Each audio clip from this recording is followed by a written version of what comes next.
What makes someone a cult leader? So we discussed Diddy's toxic culture earlier this week. If you missed that video, one very important takeaway from that video is that the experts don't really agree on cults. They're called high control groups because they do just that. They exert a high level of control over their members or their followers, whatever you want to call them. I've also heard high demand group. That's another term.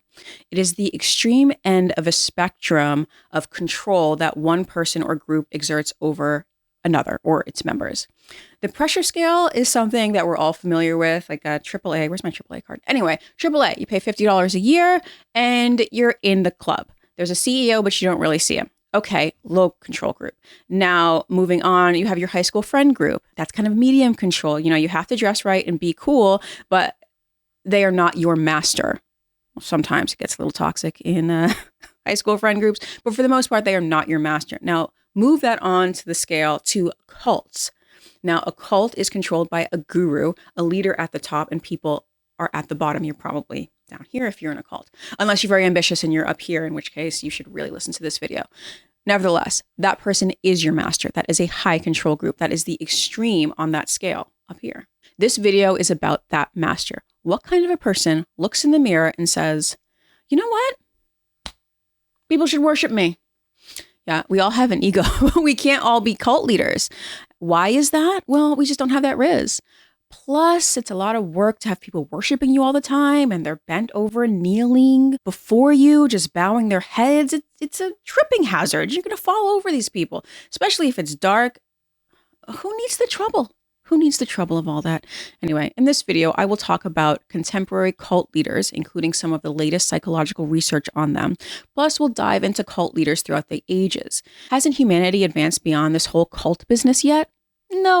No, and I speculate as to why. Now, the bulk of this research comes from these two journal articles. They are on the screen right now. We have The Relational System of the Traumatic Narcissist by Daniel Shaw and False Prophets and Deluded Subjects, the 19th Century by Philip Jenkins. If I mention another source, I will add that to the graphic, so watch out for that. So when people think of a cult leader, they think of this dangerous Svengali type person that harms their members, not this overbearing meetup organizer that just wants the ceramics class to be absolutely flawless because she cares. All obnoxious group leaders are not cult leaders. When you go through the research, as I was going through this research, there's a lot of information about followers, about tactics, et cetera, but not as much on the cult leaders. And I don't know if that's because people assume that an ambitious person will naturally want to start a cult, of course. Or maybe these types of cult leaders, they vary so much. Just like groups fall on a spectrum, so do their leaders. So why are we going to research it? This is why I really enjoyed The Traumatic Narcissist so much, because Daniel Shaw left a cult. So he's got firsthand knowledge of what makes a cult leader unique from another group leader. For Shaw, the cult leader is a traumatic narcissist, meaning that he or she uses their narcissism to control others in a codependent type relationship. This relationship is fraught with manipulation. It's not enough to just be a narcissist. We're all narcissists now. You need to be a special kind of narcissist, a traumatic narcissist. This is the top shelf narcissist that the store keeps behind glass, okay? Not just any old narcissist.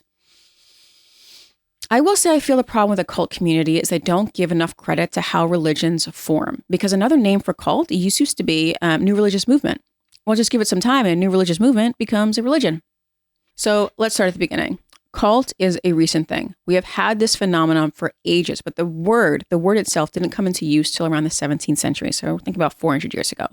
Then cult meant worship, like the cult of Dionysus, the society that worshipped Dionysus. Okay. It evolved to the worship of other things as well, like business or philosophy. But the word as we know it now, as a deviant form of alternate religion, really took hold in the 19th century. See, before that, these cult leaders were known as false prophets, and that term goes back to biblical times. Now, what is a false prophet? That depends on who you ask. To Celsus, 1700 years ago, Jesus was a false prophet, but Jesus' religion is now the number one in the world. However, a group that follows Jesus' original teachings, as described in the book of Acts in the Bible, would be considered a cult. Reference 12 tribes. Remember that video? Hey, they're just keeping it authentic. Anyway, we remember that Jesus was a Jewish heretic. People would have called him a cult leader, and they kind of did. How is that different from David Koresh, who was a Christian heretic? Well, you say, Jesus wasn't violent like David Koresh. Okay, Some people would disagree with you, but I'll give it to you. So Koresh can't be a prophet because he's violent. But we remember that Muhammad spread his religion by the sword. Is he a false prophet? Well, there are some places in the world, like Pakistan, he will get lynched for saying something like that. It's blasphemy. Well, you say, okay, Muhammad is the exception. Let's forget about him. False prophets are selfish, they're playboys, and they're just LARPing as enlightened. Well, you may have just described the Buddha, Siddhartha Gautama. See, we can just keep playing this game. We can keep playing this game forever and ever.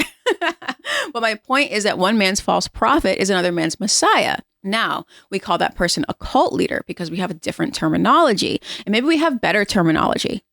I consider cult formation to be a natural phenomenon, kind of like cloud formation. And you see these atheists would argue that we have been killing each other for years over religion, which they not only see as a natural phenomenon, but as like a natural disaster. They're like, this is terrible. Now we know about cloud formation, so we're less likely to be surprised by a storm. And now we know about science and human nature too. So we're less likely to get caught in a religion, right? Church attendance is going down. And yet, people are still joining cults. They're still doing it. They might be in a different form, but these people are still attracted to these toxic groups. We still have false prophets. We still have cult leaders everywhere. General education and understanding the world do not seem to have reduced people falling for cults. I had a person message me saying that their wife, the estranged wife, she has a PhD, but she still got sucked up in a cult, and his children are there too. And she's just entranced with this leader. Now, personally, I think we live in a different time where the definition of cult is evolving too. We have these online organized groups run by these super fans or these mods, and they kind of resemble a cult and center around an ideology. They don't have a charismatic figurehead, but they still have the shiny packaging facilitated by this new technology, right? Now, I personally think that this press package, you want to call it, is similar to the cult leader because often the cult leader will be the physical embodiment of the ideology. So how is that different from a well-run web page with an avatar? That is not what this video is about, but I will make a video on that. This video is about cult leaders in the flesh, real people. Now, according to Yanya Lalich, who is a cult researcher and professor emeritus of sociology at California State University, Chico, the characteristics of a cult leader are charisma and narcissism. Let's start with charisma, commonly known as Riz. What is charisma? Charisma is the ability to capture a crowd with your presence, including your words, your appearance, your body language. People find you appealing. People often say that these cult leaders, they have these captivating eyes. They say that of Rasputin. They said that of Charles Manson. They were hypnotized by their eyes. Now we know that Jesus captivated crowds. It's the whole text of the Gospels. For cult leaders, their charisma also conveys authority. Some people have a cult of personality. They have a cult for the sake of having a cult. They're just that charming. People want to be around them. They're like a lifestyle brand, a living lifestyle brand. But let's say that somebody has a religious or ideological bent. In addition to their charisma, they also have their message. This is the substance of what they are preaching. This is their doctrine. We go over it in all the Rate My Cults. From what I have read of cult leaders, many of them actually do believe their doctrine. We know Marshall Applewhite of Heaven's Gate believed his. Remember Doe? Favorite. We know Chris Cantelmo of Cantelmoism believed his. These people have a unique interpretation of a certain ideology, sometimes Christian, sometimes New Age, sometimes self-help, et cetera, et cetera, et cetera. And they have a lot of success in preaching their message.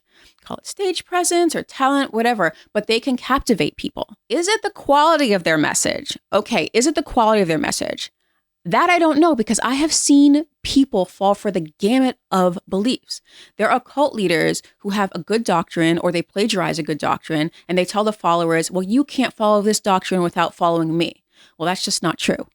You can do what you want to do. Pro tip, people, you can do yoga for free on YouTube. You don't need to join the cast of Wild Wild Country to stretch your hamstrings. It's free. But it's not enough to have an attractive message. And I don't even necessarily know that it's needed. In my YouTube opinion, some followers come for the message and some come for the vibes, the lifestyle, the environment. Do you remember that people in 12 tribes, they didn't even believe the message at first. They were just there because they liked the lifestyle. Vibes really matter more than content. I'm convinced. Now, I love a good preacher. I don't even care about the ideology, but there are just some people who are interesting to listen to, and people do want to listen to them.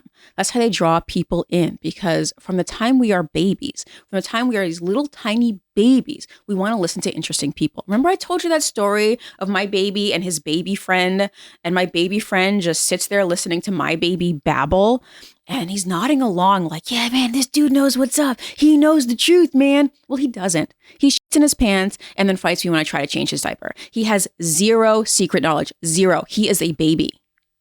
Now, some experts speculate that our natural urge to form a cult is what made us survive the natural world. Everyone thinks nature is beautiful and gives us everything that we need. Well, that may be technically true, but she's the type of beautiful that will randomly stab you and you can't do anything about it. She doesn't give us everything we need. We claw it from her with our bare hands. We can't do that alone. We need to be in a group. And who should lead that group? Who should lead that group, you ask? Well, that's where you get your cult leader.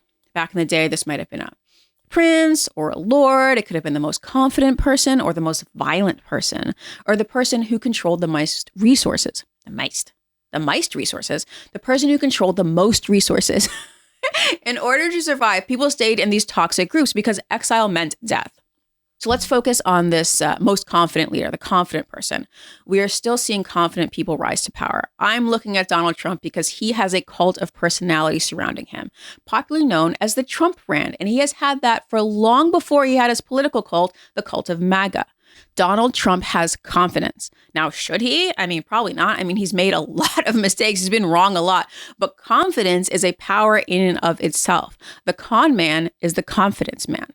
Why do we follow people that have confidence? Now, as a simple heuristic, the choices we make don't matter as much as the execution of those choices. Is this true all of the time? No, but is it true more than 50% of the time?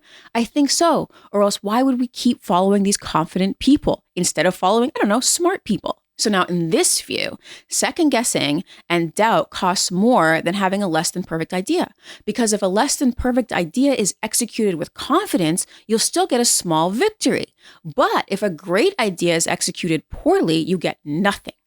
Often a confident person is just going to come and steal your idea. So Donald Trump got up at the presidential debate and said that he would solve the Russia-Ukraine war before he even took office if elected. And his base believed him. He offered no plan, just like he offered no healthcare plan. But listen, his supporters' logic might be that if he's confident, he must know something that they don't. Now, this isn't to pick on Donald Trump, all you Trumpsters out there. It's something that you have to notice across the board. People follow confident people, probably because they assume this person must have a reason to be so confident. Hey, why not? Our knowledge on cults is biased, by the way. We only know of the cult leaders that made major mistakes. We don't hear about the high control groups that do well. We don't hear about groups that deliver on their promises, or the ones that don't injure or don't brand their followers, or the groups where nobody dies. We only hear about the stories that go sideways, like Heaven's Gate or Jonestown. But here we are. You're here to talk about those toxic cults, not Miss Barbara's ceramics meetup that has been a net good for attendees, but is a little problematic. Okay? No, we want to see it burn. We're on YouTube to see it burn. We want to hear about toxic cults, don't we? And so what do they have in common? Now, a cult leader will have charisma and narcissism. More accurately, traumatic narcissism. Daniel Shaw has written a number of books on traumatic narcissism. He escaped a yoga cult in the 90s. Yeah, a yoga cult. A yoga cult! People can't do anything in moderation. You think, hey, maybe I should stretch more. So you go to a class and then 5 years later, you're crying to your therapist because you wasted your time and money on some sadistic guru and all of your family is laughing at you, but not to your face. Just moderation, people. Can we do things in moderation?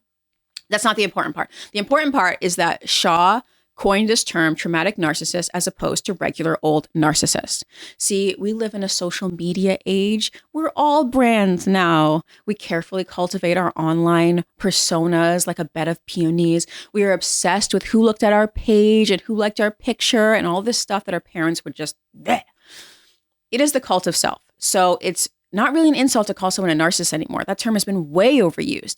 And some of these narcissists really aren't that bad. I bet that 90% of the actors or influencers you follow have some kind of narcissistic tendencies. The politicians you vote for certainly do. And if a person doesn't, it might be hard for him or her to actually make it in a public facing industry. And that is a sad truth I've had to accept about the media. Oh, and all of the news anchors are narcissists. All of them. So what? Is every influencer a potential cult leader? No. And so of course they meet the charismatic requirement, but they're not all potential cult leaders, according to Shaw.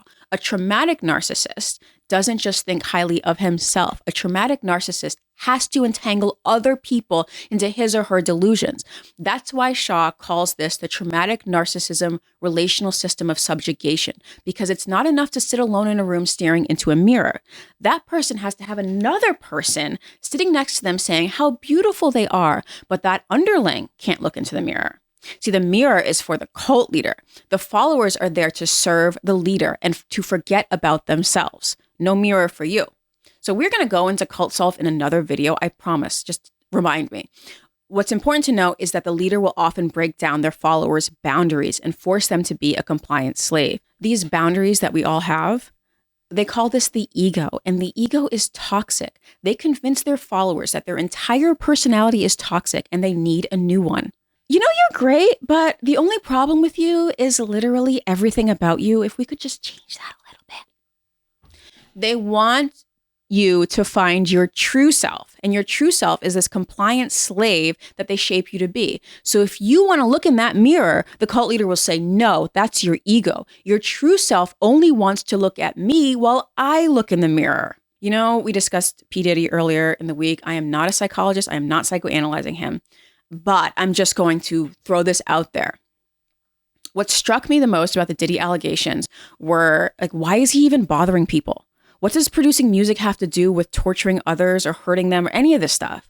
Well, Shaw might say that the traumatic narcissist is not content to shine. He must also dampen other people's shine.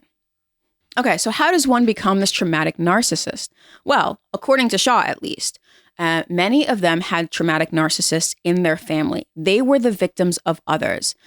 I'm not going to go into Shaw's full theory here. You can read his paper that's linked at the bottom, or you can buy his book. I'm not getting paid for that. I honestly suggest you read this. It's just one really important point I do have to point out is that these traumatic narcissists, these cult leaders, were once little children who suffered humiliation.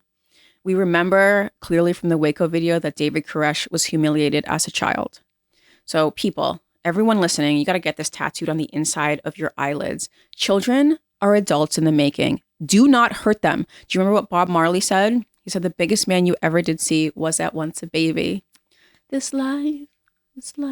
Anyway, coming in from the cold, great song. What we do to children now will be taken out on people that we'll never even meet, and those people will take it out on more people. It is a domino effect. Our actions really do ripple through eternity. So if you are kind to children and you show them good ways, you can really help a lot of people. But if you are cruel, don't be cruel. If you are cruel, you can hurt a lot of people too.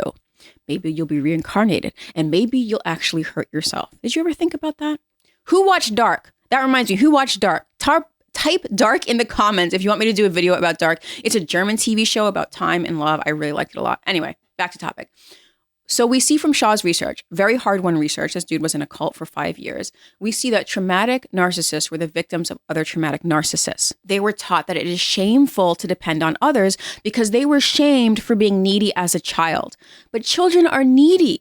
If you don't have patience for them, please do not have them. You don't need to have a child if you know in your heart that you will always come first, that you'll never have a space for this child. They're not here to be our mini-me's. They are individuals. They are needy, annoying, disappointing, destructive individuals. Children need you all day, every day. And ladies, please do not breed with these traumatic narcissists. Does he put you down to pull himself up? Cut him loose. Bye. Find a nice guy. And yes, there are nice guys out there. The same goes for guys. Because how many times have we heard so-and-so had a terrible relationship with his mother at the beginning of true crime podcasts? Knock it off. Both adults, both parents need to be able to love these children until they are 14 or 18, depending when you send their needy asses off to school. I love that the English send them off to boarding school at 14 and they're just like, off you go, you little wanker. I can't stand you anymore.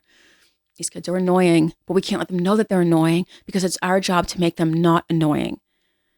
Because they're adults in the making.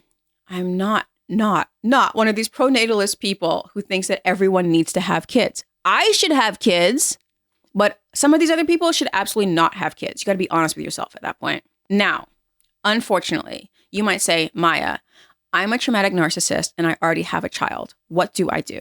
No judgment from me, okay? Maybe you grew up in a cult or your parents were like this. My honest answer is to just pretend to be a good person when you're around your child and seek therapy. Never let that mask slip. Serial killers do it all the time. All the time. Their families are like, I had no idea he was a serial killer. I just thought he loved taxidermy. See? Take care of all your children's needs. They got food, baths, cuddles, even if you are seething with resentment on the inside. And do this at least until the therapy kicks in and you actually internally accept your role as a parent, or until they grow up and move out, whichever comes first. There is a whole psychopath married with children and a great career. You can be a happily married narcissist too. Just don't give in to your worst self. Go for a walk. It's fine. Go for a walk. Okay, so what about all these false prophets of the distant past? Now, I will bet that they had immense childhood trauma. Back then, they didn't have birth control. They didn't have the options we had. They couldn't go on the pill. I'm sure mothers really resented their children. I'm sure fathers may have resented their children for killing their wives on the way out. And plus, the people didn't have the food that they needed. You know, medicine was terrible. They beat their children. And so you can imagine that there were a lot more people traumatized back in the day. At least more than now. This false prophets paper by Jenkins mentions Jan of Leiden, who took over this German city of Munster in 1634. Now, I know how boring that sounds, but it's literally the most interesting story ever. Jan was this Anabaptist prophet who turned the city of Munster into a theocracy with himself as king. And he was cruel to the people of the city, particularly the women, particularly one of his 16 wives, whom he beheaded. And jerk. What are you? Henry VIII did the same thing. Anyway, I really do. I want to lock myself in an office and read 50 books on the subject and learn German to go through all the archives and write a dissertation. But my husband would send me to a mental institution. He would send me to a mental institution because he does not understand the academic urge to waste your entire life on some minor historical drama. He just doesn't get it. Anyway, back to cult leaders, previously known as false prophets. Now, since we are more knowledgeable about generational trauma, maybe we can reduce cult leaders. Maybe not, but it's worth a try, right? We in the West, especially in the United States, we have it so good that it's really hard to conceive of the everyday trauma people in poorer times and poorer places have to put up with. Some of these parents here and around the world, they take the spare the rod doctrine way too seriously. In other parts of the world, they are much harsher with cult leaders and religious extremists. You know, in some places in the Middle East and China, that's it. Places in Europe will imprison cults and cult leaders for breaking speech laws or lifestyle laws, particularly Germany, because they have lived through a number of high demand groups that have gotten dangerous. Very dangerous. We don't stop cult leaders here because we have the First Amendment, and that grants freedom of religion and freedom of speech. However, the US has literally gone to war with cults in the past. They've gone to war. Guns and everything. Remember Waco in the 1990s? Prior to Waco in the 1800s, the US government went to war with the Mormons, and the Mormon leadership was complicit in the mass murder of over 100 people. Now, Utah is cute and khaki now, but the original Mormons were actually dangerous. The leaders of Mormonism, first Joseph Smith and then Brigham Young, they were considered a threat to the popular order. And you know what? They were. Cults can be dangerous. Religious extremists can be dangerous, but we have to tolerate them because of the Constitution, at least until they start amassing weapons, and then the government can do something. They can finally do something. Now, I'm not going to rehash Waco or the Mormons here, but for the most part, the US government is pretty hands-off religious movements, with a few exceptions. Big asterisks there. So until we stop all child abuse and free speech, which will never happen, we just have to deal with cult leaders popping up. We should train charismatic people to fill a place in society that is not at the head of a cult. Or we can educate our children and peers about high demand groups, but then you'd have to ask people to stop seeking deeper spiritual meaning. Side note, I am personally asking all of you to stop seeking deeper spiritual meaning. 90% of it is BS, and 90% of the 10% that is not BS is controlled by these nuts with messianic complexes. The problem is that people want to join groups. They want to be part of a community. It's a codependent relationship, the followers and the leader. And this idea that we'll be free of cults one day, we'll just be free of them, is just wishful thinking, in my opinion. But maybe if we try hard enough, we can make them a little nicer. What do you think?